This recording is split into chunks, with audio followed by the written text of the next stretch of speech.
E aí, meus queridos, tudo bem? Bom, essa é a quarta aula, então, EAD, para os segundos anos, e nós vamos falar sobre refração, tá? Bom, vocês lembram que na aula passada eu falei sobre reflexão, lembra disso? Né? Que a reflexão, a gente poderia entender ele como sendo bate e volta, certo? Ou seja, eu tinha uma onda, por exemplo, que ela ia até ela encontrar uma parede ou alguma coisa que separasse esses meios.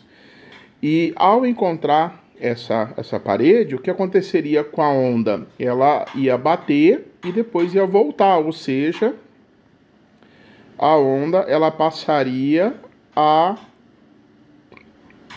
voltar sempre no mesmo meio e que ela estava se propagando.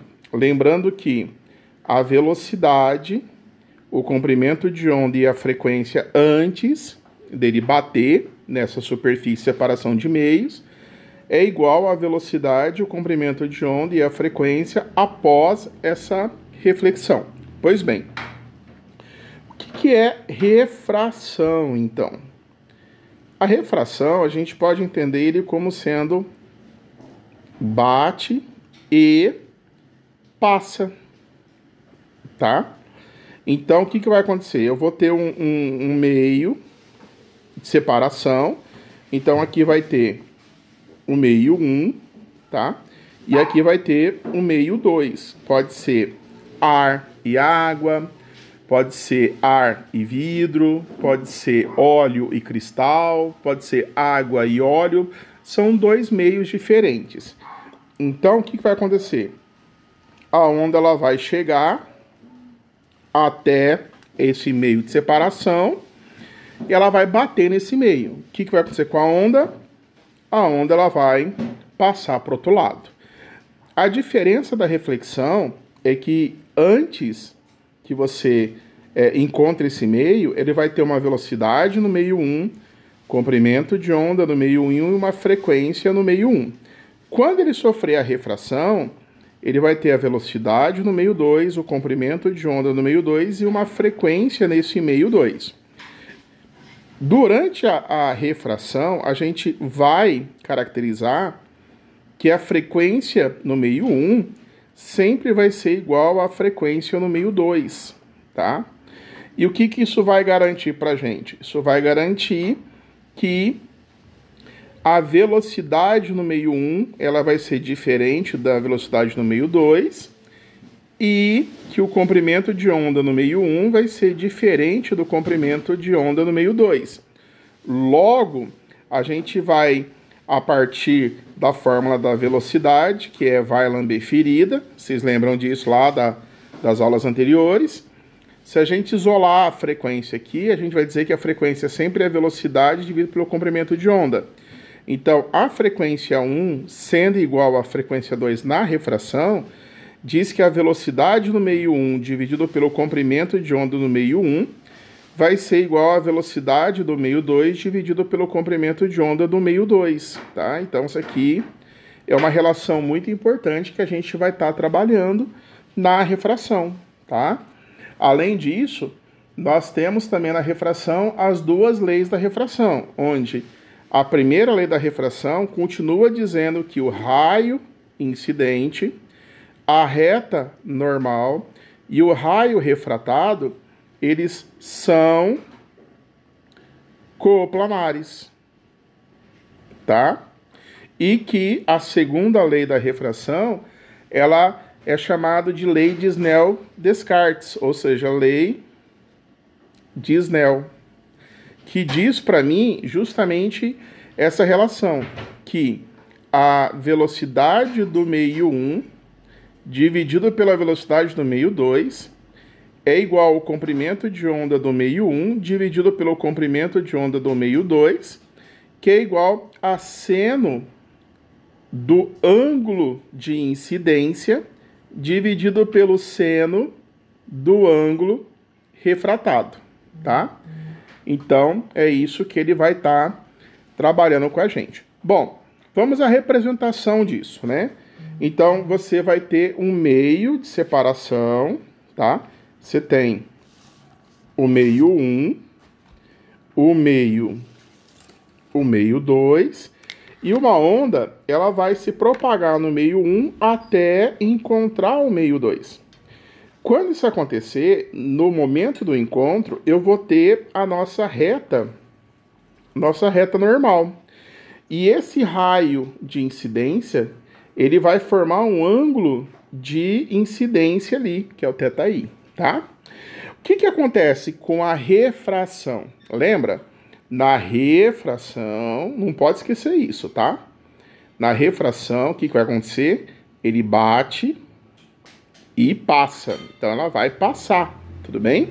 Só que ela não vai passar em linha reta. O que vai acontecer? Ela vai sofrer uma deflexão. Ela vai fazer com que ele seja ou aproximada da reta normal ou afastado da reta normal, formando assim um ângulo de reflexão, tá? E aí o que nós temos aqui? Nós temos justamente a lei da reflexão que fala que a velocidade do meio 1 dividido pela velocidade do meio 2, que é igual ao comprimento de onda do meio 1 dividido pelo comprimento de onda do meio 2, isso é igual a seno do ângulo de incidência dividido pelo seno do ângulo refratado, tá? Essa é uma informação muito importante, tá? Note que na parte aqui, que está aqui em cima, ou seja, no meio 1, eu tenho a velocidade do meio 1, o comprimento de onda do meio 1, tá? E tem a frequência do meio 1. Quando ela passa para o meio 2, tá? Ele vai continuar tendo uma velocidade nesse meio 2, um comprimento de onda nesse meio 2 e uma frequência de onda nesse meio 2. Entretanto, a frequência do meio 1 sempre vai ser igual à frequência do meio 2. A frequência ela não vai ser alterada, ela não vai ser mudada, tá? Então, o que vai mudar aí? Velocidade e comprimento de onda. É velocidade e comprimento de onda que vai mudar. Uma coisa também que a gente tem que falar para vocês, que eu estava deixando para a cerejinha do bolo, é o que nós chamamos de refringência, tá? Refringência, também chamada de índice de refração. O que significa isso, professor? Gente, isso aqui é o nome N, a gente vai chamar de Nzinho minúsculo. A refringência é a velocidade com que a onda se propaga, tá? Nesse meio, aliás, é a velocidade quando ela se propaga no vácuo, né? Dividido pela velocidade da onda no meio. Então, aqui nós temos que C é igual a 3 vezes 10 à oitava metros por segundo, e V é a velocidade da onda no meio, tá? E nesse caso, nós estamos trabalhando sobretudo na questão das ondas eletromagnéticas, tá? Ou seja, a luz, tá? Então, a gente vai dizer que um meio vai ter uma refringência maior que um outro meio, tá? Quando a sua velocidade, né, ela se torna menor nesse meio. Quanto menor é a velocidade da luz nesse meio, maior vai ser a refringência desse meio. E aí nós temos a seguinte definição que a gente vai adotar. Quanto maior a refringência, maior a densidade. Então, quanto maior a refringência, significa que a densidade desse meio também vai ser maior, tá? E quer dizer que eu vou ter uma relação entre essas velocidades, certo? E aí uma relação entre esses comprimentos de onda quando ele vai passar de um meio de maior refringência para um meio de menor refringência. Graficamente, a gente vai ter a seguinte maneira. Então, por exemplo, se eu pegar o ar e a água, por exemplo, nós sabemos que o N do ar é igual a 1, tá? E nós sabemos que o N da água é mais ou menos, de aproximado, 1,5, tá? Então, quando a gente faz uma onda que vem, uma onda luminosa que vem nesse meio aqui, tá? No meio do ar, quando encontrar essa superfície de separação no meio, ela vai fazer um ângulo de refringência, um ângulo de incidência, né? Que isso aqui é o raio de incidência com a reta normal. E ele não vai passar em linha reta. O que vai acontecer com ele? Ele vai sofrer uma refração. Nesse caso, ele está saindo do meio de menor refringência para um meio de maior refringência. Então, ele vai se aproximar da reta normal, ó. Ele vai se aproximar da reta normal, formando assim um ângulo de refração. Se for o contrário, né? Se ele for sair, por exemplo, de um meio, tá? De maior refringência para um meio de menor refringência, então olha só, o que acontece? A onda ela vai passar da água para o ar. Como a água, a refringência é 1,5, ela é maior que a refringência do ar, que vale 1, então ela vai passar sofrendo a refração, ou seja, ela não vai passar em linha reta, ela vai refratar. E aí ela vai fazer com que esse raio de luz ele se afaste da normal, formando assim um ângulo de refração, tá? Formando um ângulo de refração maior que o ângulo de incidência. Tudo bem? Legal isso, né? Então não pode esquecer isso de jeito nenhum, tá? Lembrando que nesse caso a gente vai utilizar a fórmula de Snell-Descartes, tá? A gente sabe que o seno do ângulo de incidência dividido pelo seno do ângulo refratado é igual a V1 sobre V2 ou igual a lambda 1 sobre lambda 2. A gente pode escrever ela de uma maneira diferente, tá? A gente pode escrever ela como sendo assim, V2 vezes seno de θi igual V1 vezes seno de θr. Ou em relação a comprimento de onda, lambda 2 vezes seno de θi igual a lambda 1 vezes seno de θr. Mas eu também posso falar em relação à refringência. Se eu fazer a lei de Snell-Descartes em relação à refringência, a gente vai falar que o N de incidência vezes o seno do ângulo de incidência é igual ao N refratado vezes o seno do ângulo refratado. Então, essas relações são importantes, não pode ser esquecida, tá bom? Como nós estamos falando de seno, a gente vai ter que lembrar os seus valores. Então, se a gente pegar aquela tabelinha, né? Seno do ângulo θ vale quanto? Bom, depende, né? Depende do ângulo que você quer. Então, peraí que ficou horrível essa tabelinha aqui, vamos arrumar ela direita aqui, ó. Então, se eu tenho um ângulo de 0 graus, por exemplo, o seno de 0 graus vai ser 0. Se for de 30 graus, vale meio. Se for de 45 graus, vale raiz de 2 sobre 2. Se for de 60 graus, vale raiz de 3 sobre 2. Agora, se for de 90 graus, ele vale 1, tá? E aí, se você lembrar das aulas de matemática, no círculo trigonométrico, você sabe que os ângulos que nós estamos trabalhando, ele está no primeiro quadrante.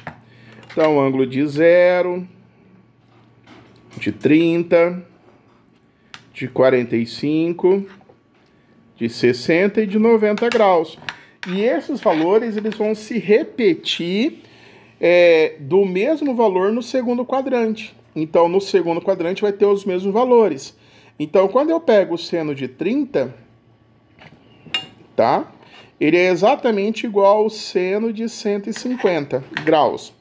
Quando eu pego o seno de 45, ele vai ser exatamente igual ao seno de 135, tá? Quando eu pego o seno de 60 graus, ele vai ser exatamente igual ao seno de 120 graus, tá? Agora, ele vai ter valores contrários, ou seja, valores negativos para os valores lá no... Não esquenta não, tá, pessoal? É que é hora da janta, a hora que eu tô gravando aqui, e o rapaz tá se matando aqui numa panela de comida aqui. Então o sol tá saindo aqui. Mas não esquenta não. Então olha só. O ângulo que a gente vai lá no segundo e no terceiro quadrante são negativos. Então quando a gente pega os valores que tem lá no segundo quadrante, por exemplo, seno de 30 graus, ele vai ser o ângulo contrário, ou seja, vai ser menos o seno de 210 graus. Já o seno de 45 graus vai ser menos o seno de 225 graus. E o seno de 60 graus vai ser menos o seno de 240 graus. Logo, o seno de 90 graus vai ser menos o seno de 270 graus, tá? Ele vai ser negativo esses valores, tá? Ele vai ter o mesmo valor, então eles são contrários, negativos. E, consequentemente, né, o seno de 30 graus também vai ser menos o seno de 300, vamos apagar aqui, de 330 graus, né? O seno de 45 graus vai ser menos o seno de, aí é 360, tira 45, 315. E o seno de 60 graus vai ser menos o seno de 300 graus, tá? Então, essas relações a gente nunca sabe quando vai ser importante. Vai depender do exercício que você vai estar trabalhando. Olha lá, saiu da tela, né? Bom, pois bem. O que acontece então aqui agora? A gente vai discutir a refração de uma onda em uma corda, tá? Então veja que nesse caso, tá? Para que aconteça a refração, a onda ela precisa bater, certo? E passar. Como eu estou falando de uma onda em uma corda, significa que eu vou ter uma corda fina e uma corda grossa. Tudo bem? Então, quando eu tenho uma corda fina e uma corda grossa, a gente vai dizer que a corda fina ela tem uma densidade linear menor que uma corda grossa. Então, uma corda fina tem densidade linear, que eu vou chamar de delta A. E a corda grossa eu vou chamar de delta B, sendo que delta A é menor que delta B, que é a densidade linear da corda fina menor que a densidade linear da corda grossa. Quando eu coloco na corda fina uma onda se propagando, então essa onda ela vai ter justamente o quê? Ela vai ter uma velocidade, que eu vou chamar de velocidade A, e vai ter também um comprimento de onda na corda A. Quando ela encontrar essa separação das cordas, o ponto que separa a corda fina para a corda grossa, é a mesma coisa que uma onda batendo em uma extremidade fixa. Então ela vai acontecer o quê? Ela também vai acontecer uma reflexão. A reflexão em uma extremidade fixa, que acontece o quê? Uma inversão de fase. Então, a onda, ela vai sofrer uma inversão de fase e ela vai sofrer uma refração na corda grossa. Então aqui eu tenho a velocidade VA e o comprimento de onda lambda A, ela não vai mudar. Só que aqui eu vou ter uma velocidade VB, uma velocidade na corda B, porque agora eu tenho uma corda grossa. Então, esse ponto aqui é chamada de pulso ou de onda refletido, tá? E esse ponto aqui é chamada de pulso ou onda refratado. Por que refratado? Porque ele passou da corda fina para a corda grossa. Enquanto que o outro pulso, ele vai bater na extremidade da corda grossa, que é considerado como uma extremidade fixa, e vai sofrer uma reflexão fazendo inversão de fase. Então veja, ó, aqui em cima a onda chega para por cima, né? E quando ela volta por baixo. Então houve uma inversão de fase. Então, mais uma vez aqui, o que nós temos que nós não podemos esquecer? Que a frequência na corda A é exatamente igual à frequência na corda B. Se elas são iguais, ou seja, a frequência ela não vai mudar, significa dizer que a velocidade da corda A dividido pelo comprimento de onda da corda A vai ser igual à velocidade da corda B dividido pelo comprimento de onda da corda B, tá? Então não posso esquecer isso, tudo bem, pessoal? Legal, né? Agora, e se fosse o contrário, professor? E se ele saísse de uma corda grossa para uma corda fina? Então vamos ver como é que funciona isso, ó. Eu tenho aqui uma corda grossa e ela está ligada numa corda fina. Aqui eu tenho a densidade do ponto A, a densidade da corda grossa, que é ΔA, e aqui ΔB, a densidade da corda fina. Só que agora o ΔA é maior que o ΔB, porque a corda grossa tem uma densidade linear maior. Mas, professor, o senhor está falando aí de densidade linear, mas o que é isso mesmo? Você já esqueceu, velho? Então, olha lá, presta atenção. A densidade linear é a massa da corda dividido pelo seu comprimento. Lembra disso? Então, se a corda é grossa, ela tem uma massa maior do que a de uma corda fina. Logo, a sua densidade tem que ser maior. Tudo bem? Perfeito, né? Então, deixa aqui reservada essa informaçãozinha, que é um lembrete de vocês, tá? Agora, se eu provoco um pulso de onda nessa corda grossa, tá?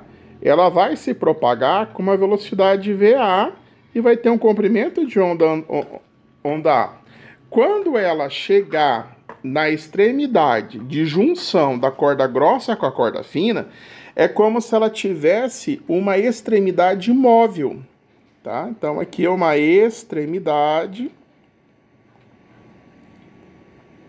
móvel, tá? E aí o que vai acontecer? Ela vai refratar. O que é refratar mesmo? Ela vai bater e vai passar, né? Ela vai passar para a corda fina. Só que se tem uma extremidade móvel, ela também sofre uma reflexão, fazendo com que ele volta. Só que agora sem inversão de fase. Então, nós temos aqui a onda e a outra onda fina. Aqui eu vou chamar de velocidade na corda B. Aqui está voltando a velocidade na corda A.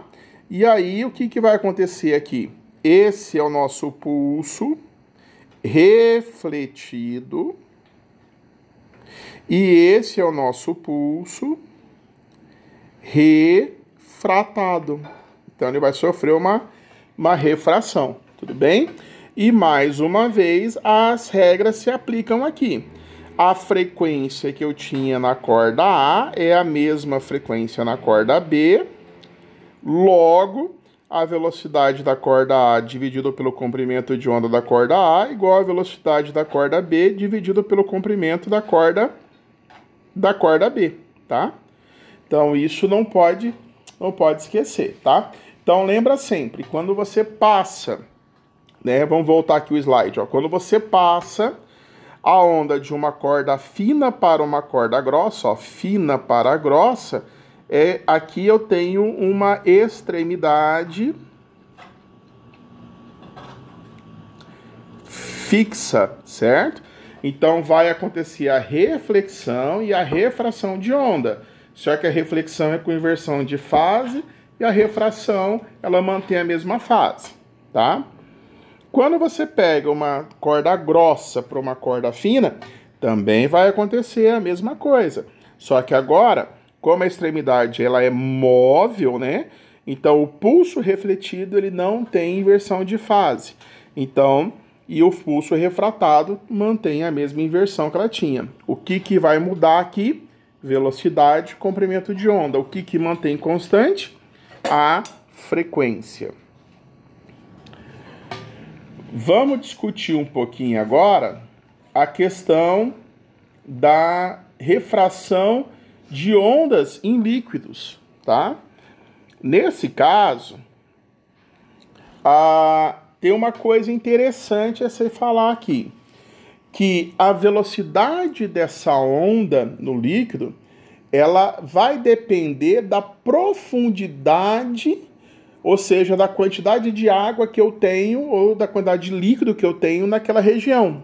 Então, quanto mais profundo eu tenho ali, eu vou ter uma velocidade. Quando eu diminuo essa profundidade, essa velocidade muda.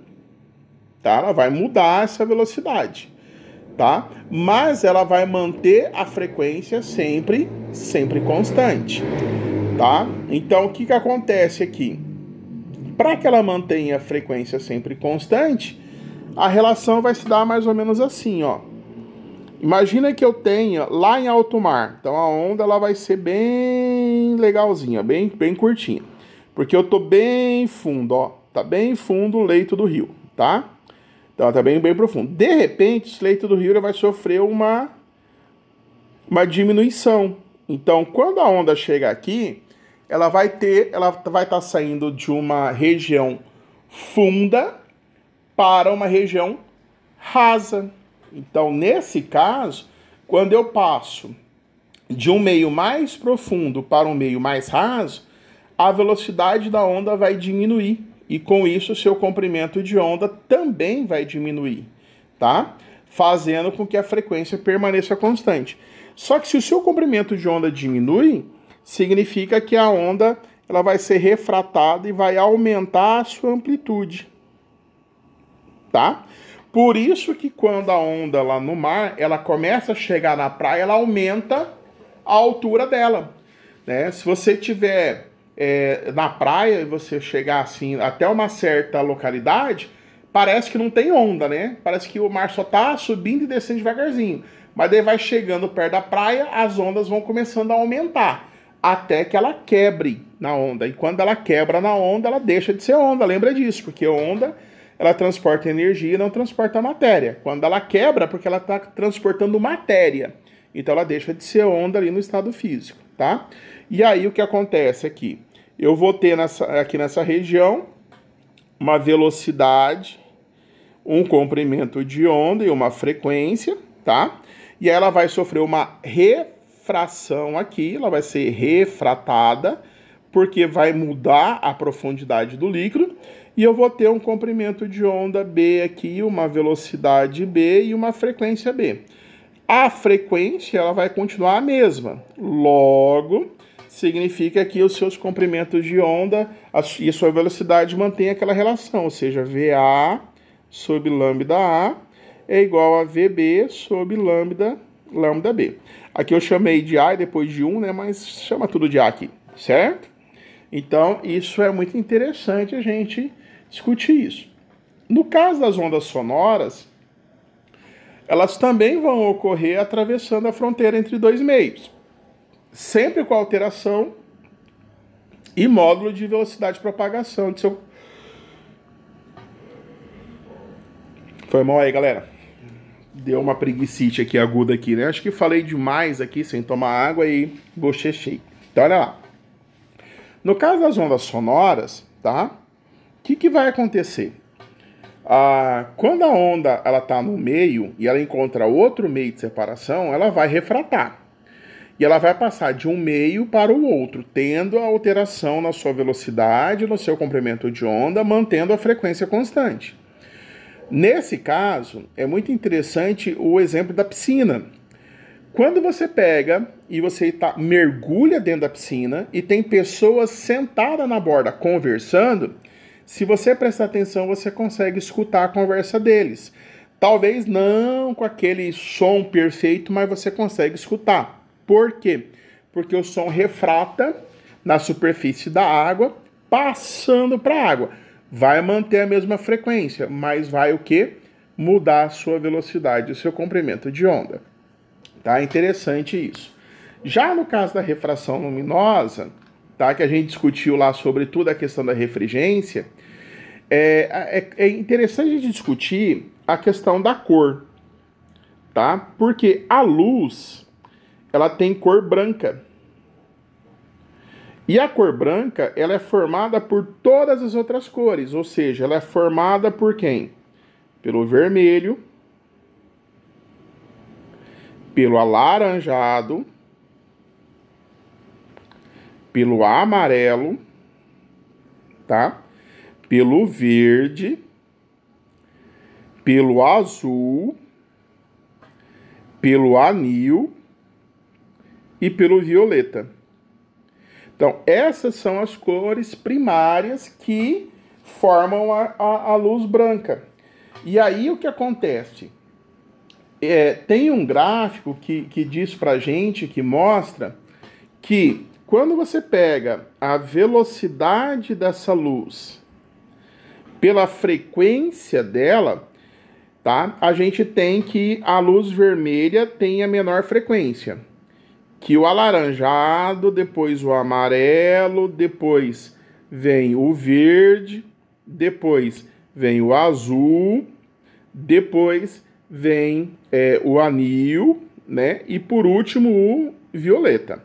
Essas são as cores primárias. Então o que acontece?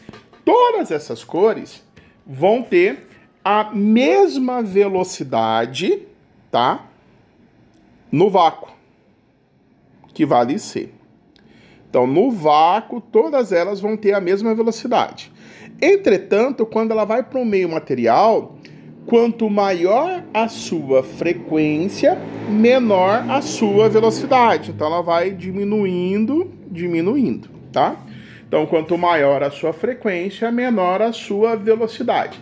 Significa que essas cores, elas possuem velocidades diferentes em meios materiais. Então, quando ela entra uma luz branca em um meio material, ela vai sofrer uma separação de cores, tá? É o que acontece, por exemplo, no prisma. É o que acontece quando ela sai do ar para a água, formando assim o arco-íris. Então, quando você pega, por exemplo, tá, no ar e incide sobre esse ar uma luz branca, tá, o que vai acontecer? Ela vai refratar. Só que ela vai refratar assim, ó. Em vez dela passar em linha reta, ela vai passar.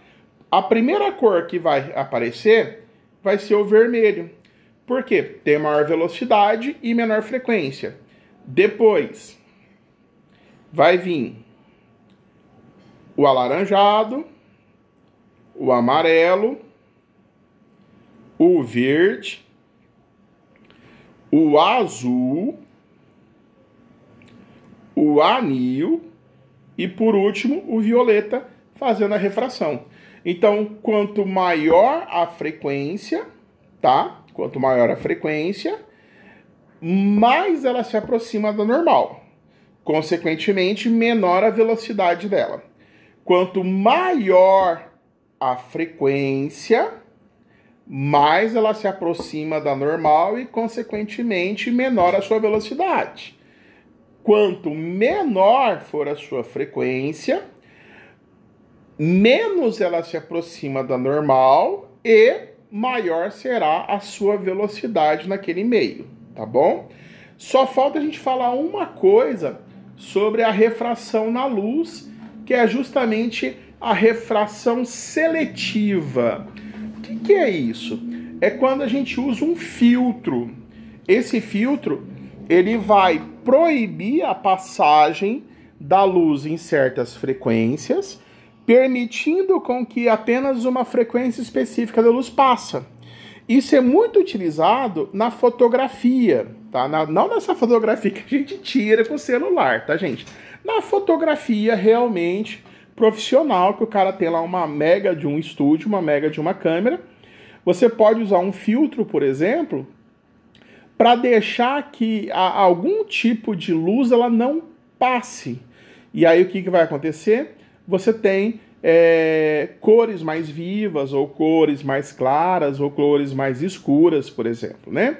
O efeito semelhante é quando a gente usa aquele filtro de azul ou vermelho ou amarela na foto, né? Você tira uma foto e aí você vai lá e coloca lá a tonalidade azul, aí a foto fica meio azulada. O que significa isso? Você deixou passar muita luz azul ali, por isso que ele fica meio azulada. Esse tipo de coisa, assim, são filtros que a gente tem.